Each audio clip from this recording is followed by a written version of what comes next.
Same-sex marriage, how the U.S. reformed laws to support the union. When people talk about marriage, they think about love. Two people promising to stick together forever. But for a long time, not everyone got that chance. Same-sex couples spent years fighting for something that most people took for granted, the right to marry. Did you know the idea of same-sex marriage becoming legal used to sound impossible? Marriage isn't about love and rings. It's about being recognized. Like if your partner's sick, you can visit them in the hospital.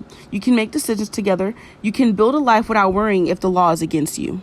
On June 26, 2015, same-sex marriage was legalized nationwide in the United States through the Supreme Court's ruling in the Obergefell v. Hoggs case.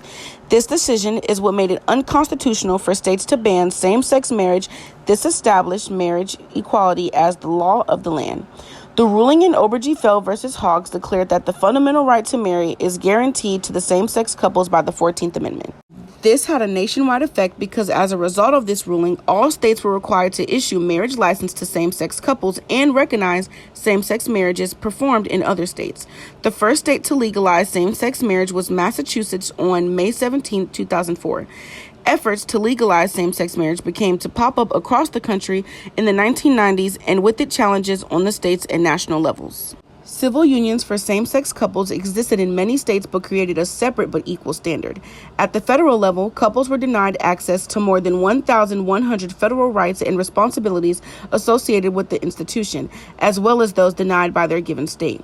The Defense of Marriage Act was signed in law in 1996 and defined marriage by the federal government as between a man and a woman, thereby allowing states to deny marriage equality. Same-sex marriage becoming legal changed history not just for members of the LGBTQ, but for everyone who believes in fairness. Couples who had been together for decades didn't have the same rights as everyone else, but people didn't stay quiet.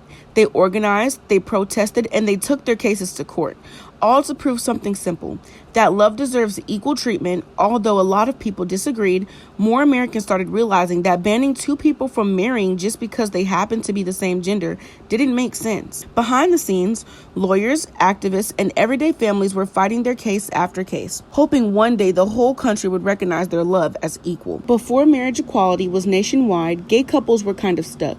In one state, they could get married, but if they moved somewhere else, it didn't count anymore. Imagine that you're happily married and you move states, so the symbol of love and commitment you have for your partner means nothing. Eventually, the courts had to face the question head on. Should marriage be a right for everyone or only for some? For members of the LGBTQ, getting married wasn't about love. It was about being seen, like finally having their relationship recognized the way that everyone else's was. It told the members